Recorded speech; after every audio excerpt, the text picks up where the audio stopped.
Et je veux que vous puissiez avoir la joie et que votre joie demeure.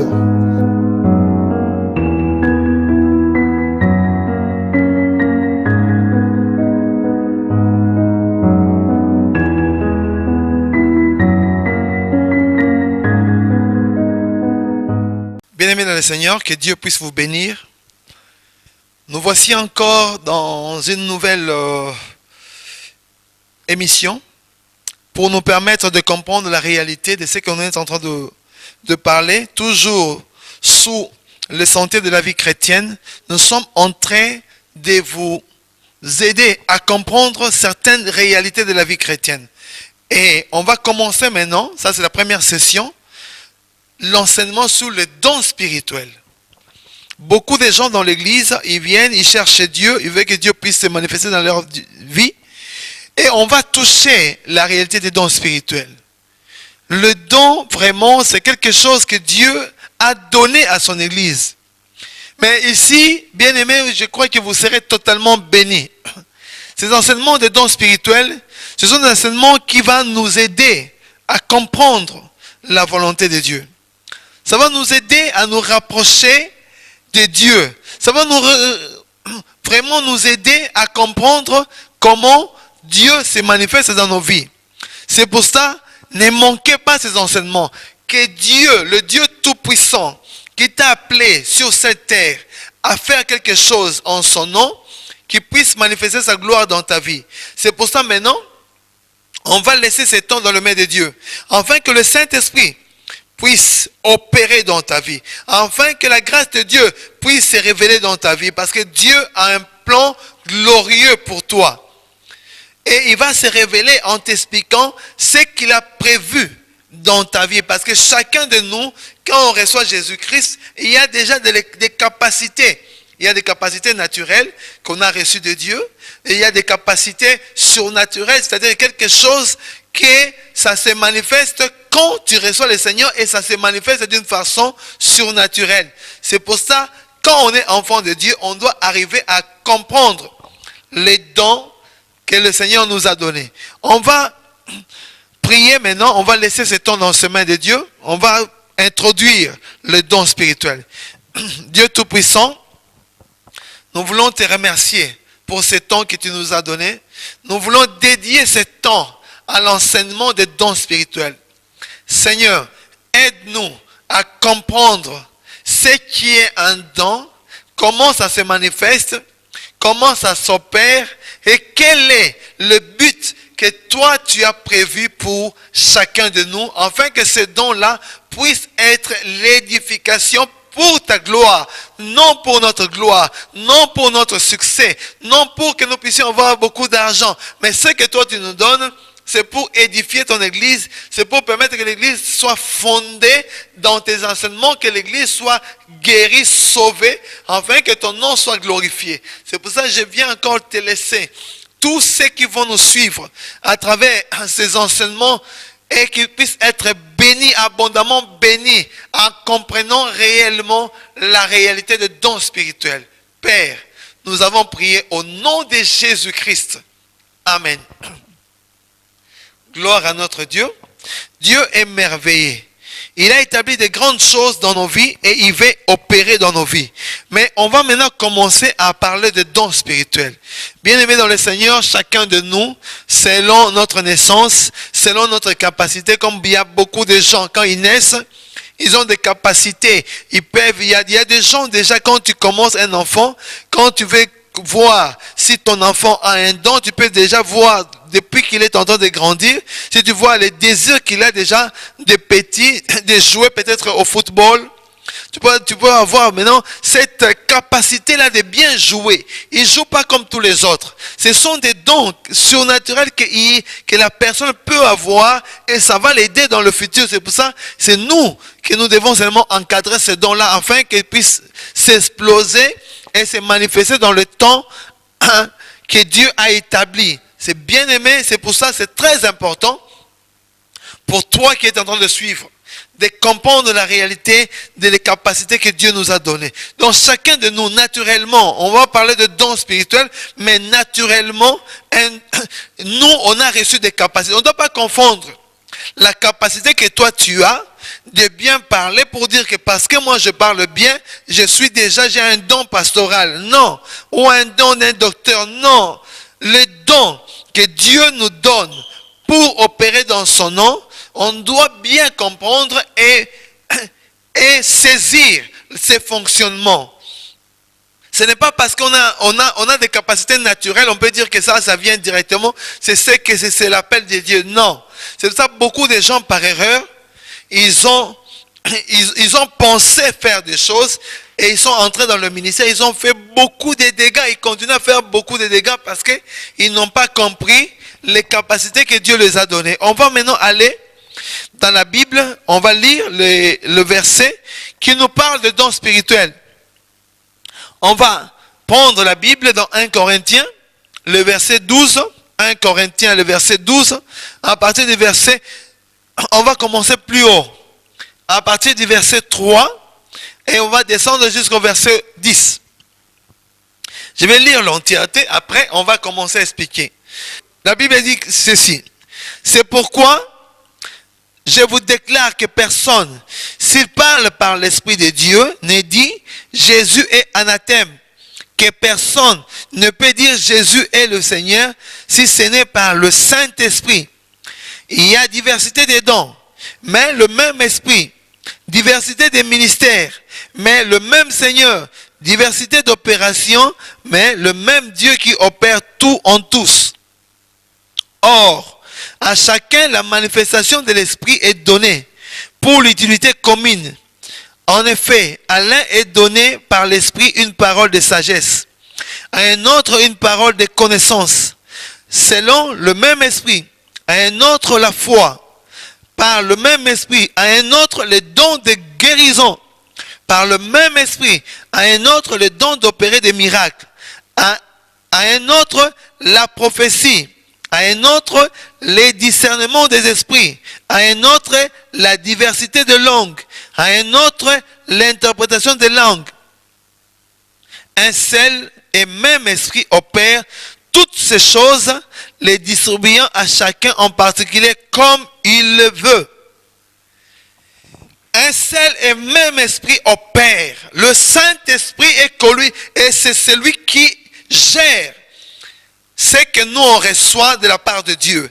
Quand tu es un enfant, tu grandis, même dans l'œuvre de Dieu, tu es en train de grandir. C'est pour ça, dans l'œuvre de Dieu, chacun ne doit pas brûler des étapes. On doit suivre pas à pas notre croissance. Un enfant a besoin de boire de lait. Après, il va commencer à grandir, à prendre des choses un peu solides. Et après, il va prendre maintenant les choses que les adultes le prennent. Mais avant, on doit d'abord commencer petit à petit. C'est pour ça, le don spirituel que Dieu nous donne, on doit grandir et comprendre ça en grandissant.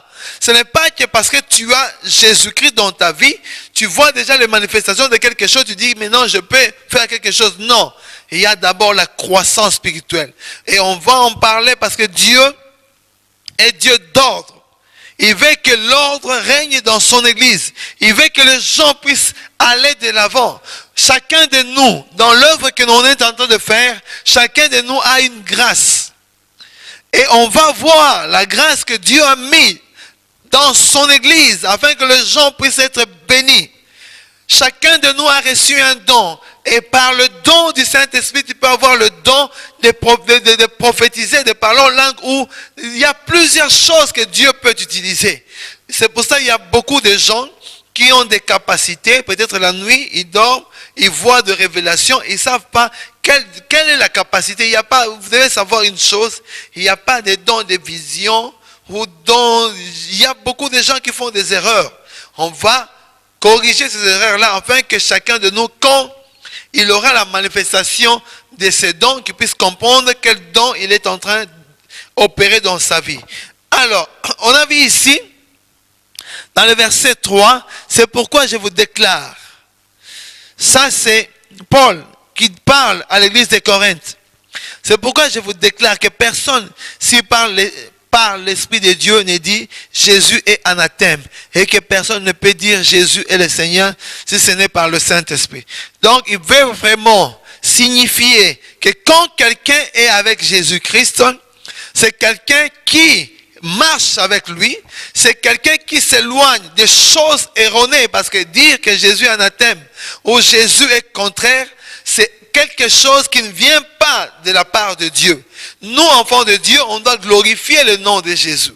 Nous, enfants de Dieu, on doit marcher selon le Saint-Esprit. C'est pour ça que la Bible dit, Jésus a dit, il est mieux que moi je m'en aille, afin que le Saint-Esprit puisse venir. Et quand il viendra, il vous conduira dans toute la vérité. Nous devons savoir qu'actuellement, c'est le Saint-Esprit qui dirige l'Église.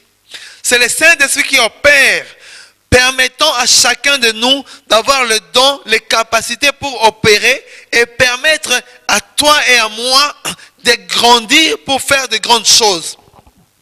C'est pour ça que chacun de nos personnes ne doit rester derrière.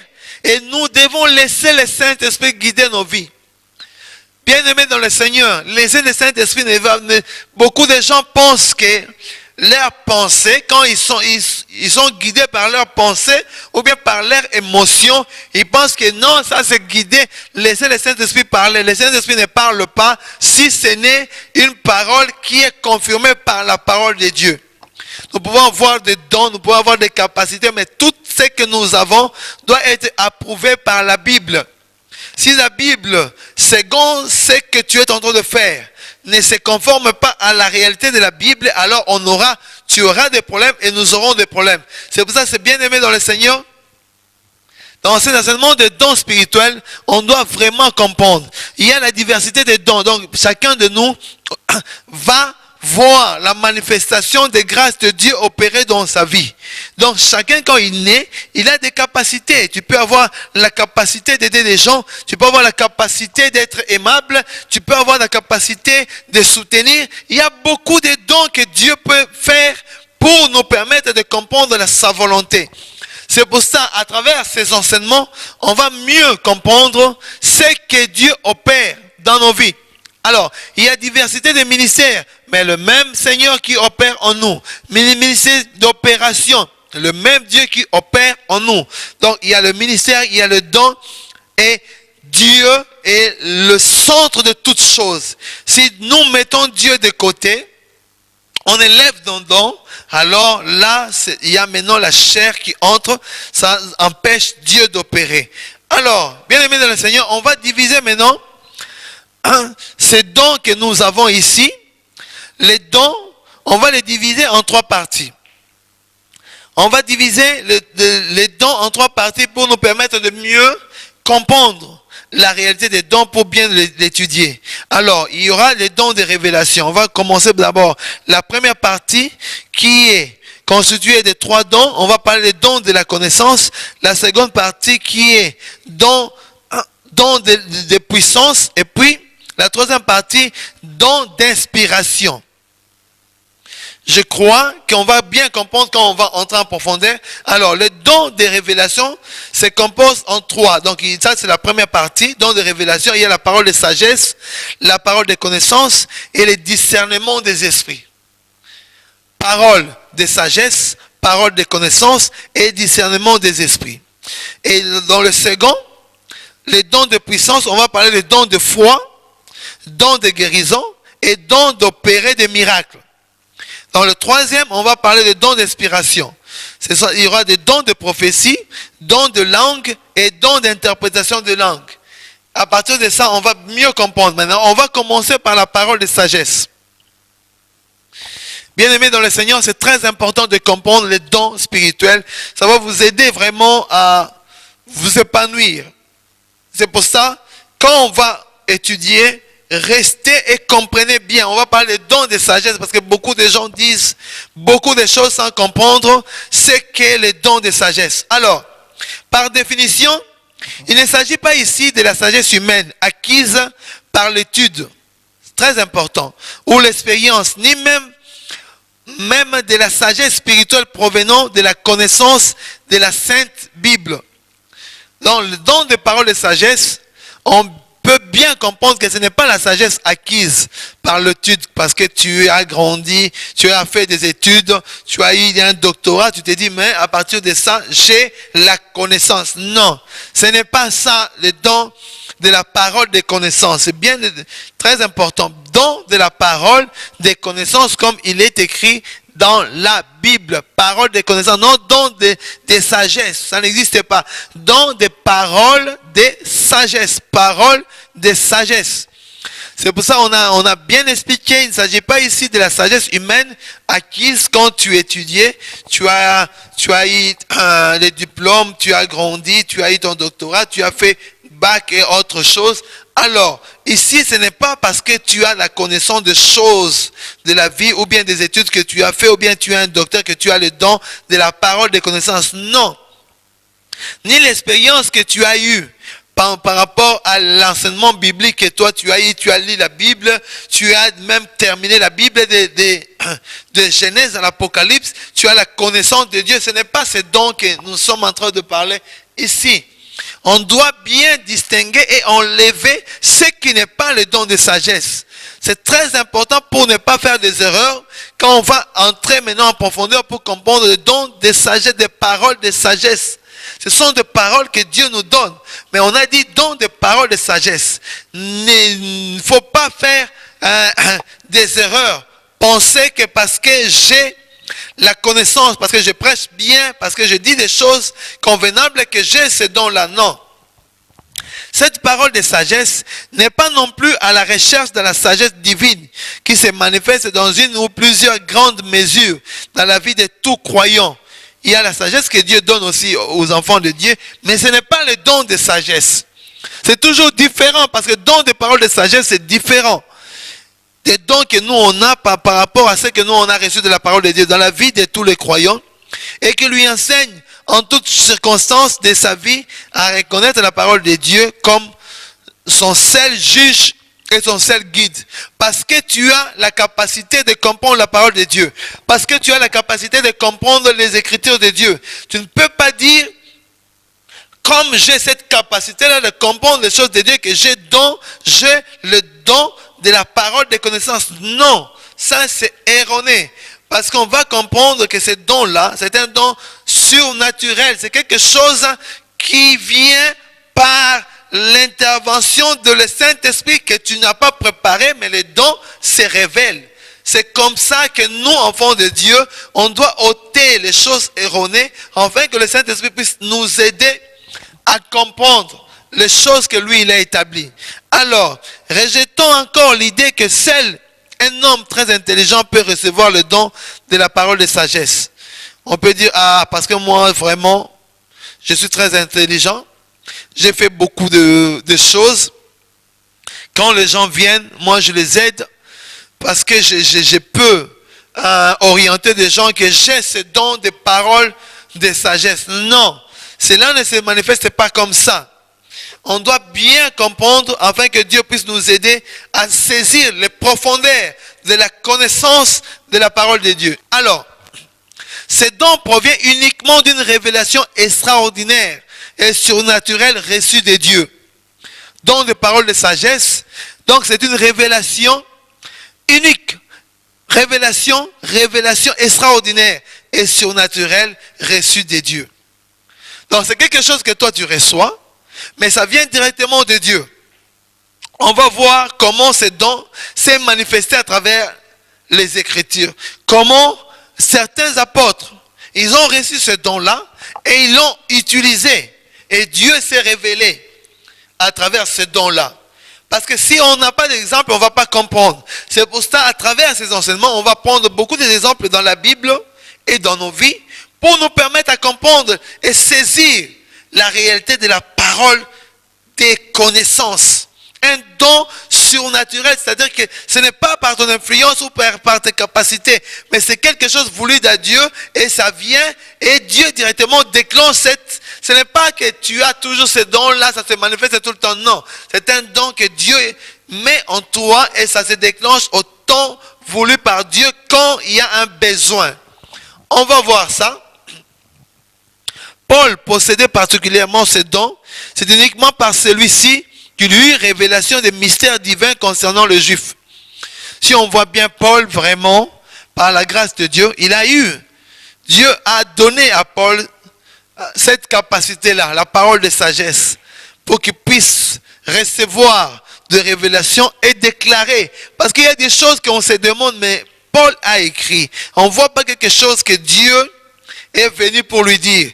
Parce qu'en nous, on a des grâces, des dons. À partir de ces dons-là, comme Dieu s'est manifesté premièrement à travers Paul, dans le 1er siècle, là où il a parlé de l'évangile, et à partir des dons qu'il avait, Dieu a utilisé ces dons de paroles de connaissance pour révéler beaucoup de choses. On va lire un verset dans Romains 11, 25.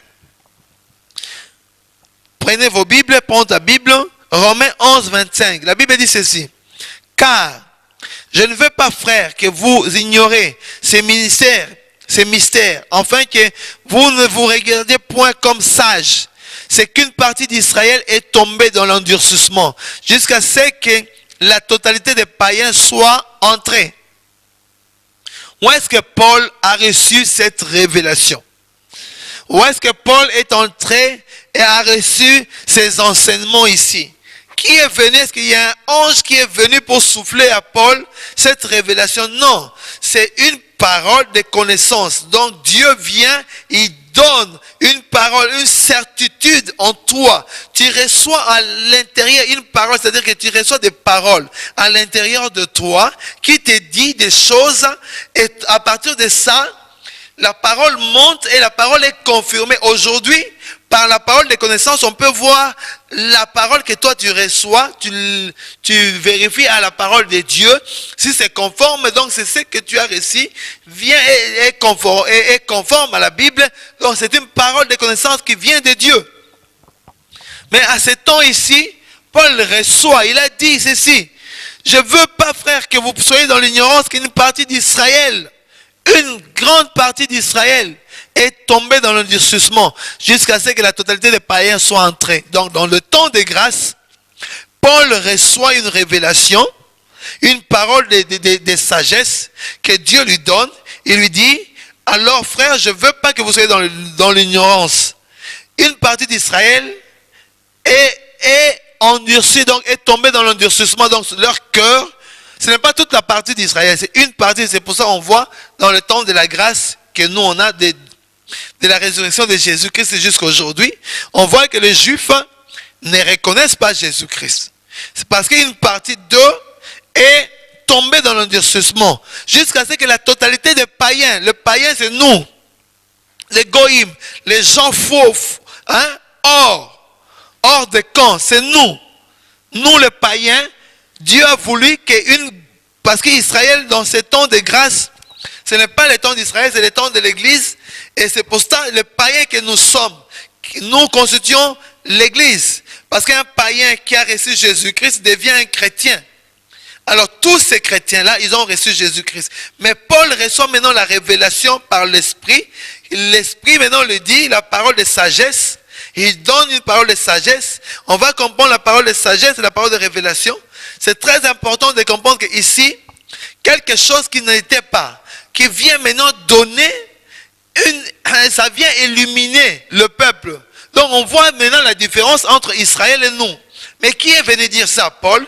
C'était Dieu qui a utilisé la parole de sagesse. Il a révélé à Paul ce qui était pour Israël, qu'il est entré dans l'endurcissement. Donc nous maintenant, on entre dans le temps de la grâce, et on a dit une partie d'Israël, parce que dans ce temps ici de grâce, il y a des Juifs messianiques, ils ont reçu Jésus-Christ, alors ils vont entrer au ciel, ils vont aller au paradis avec nous.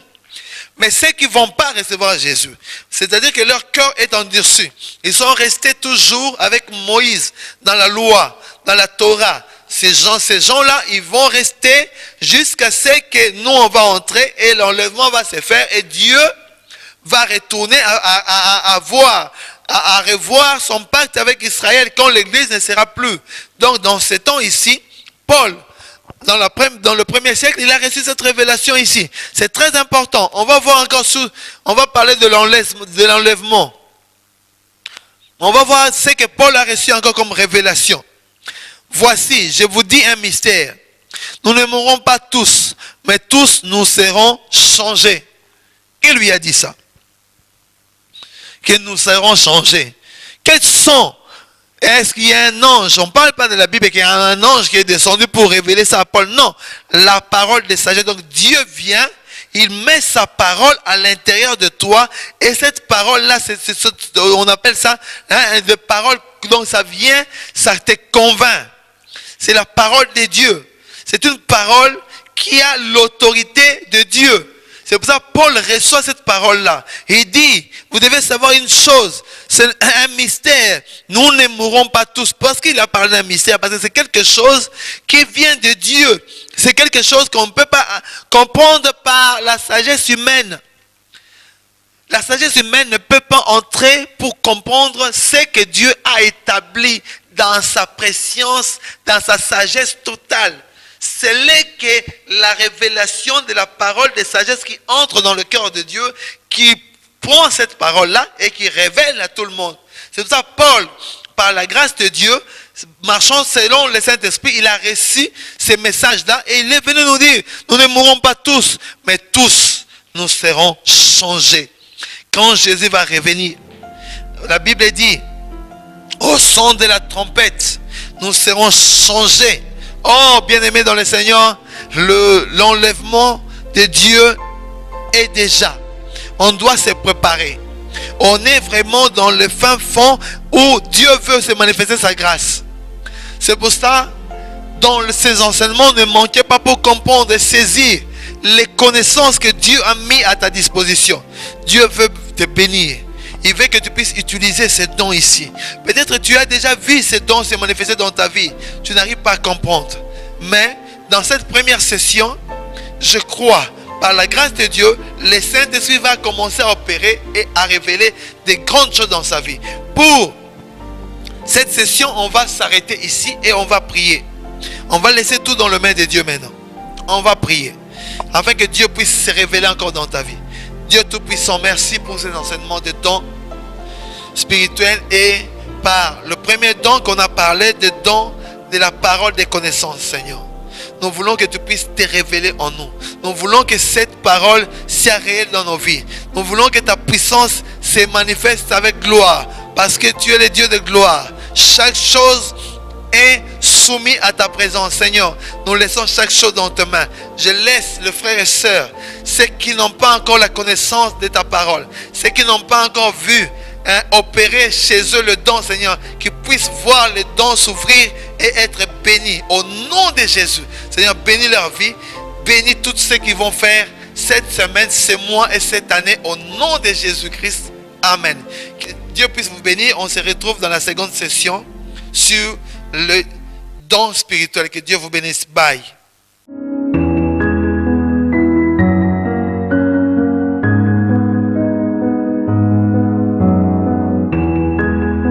Et je veux que vous puissiez avoir la joie et que votre joie demeure.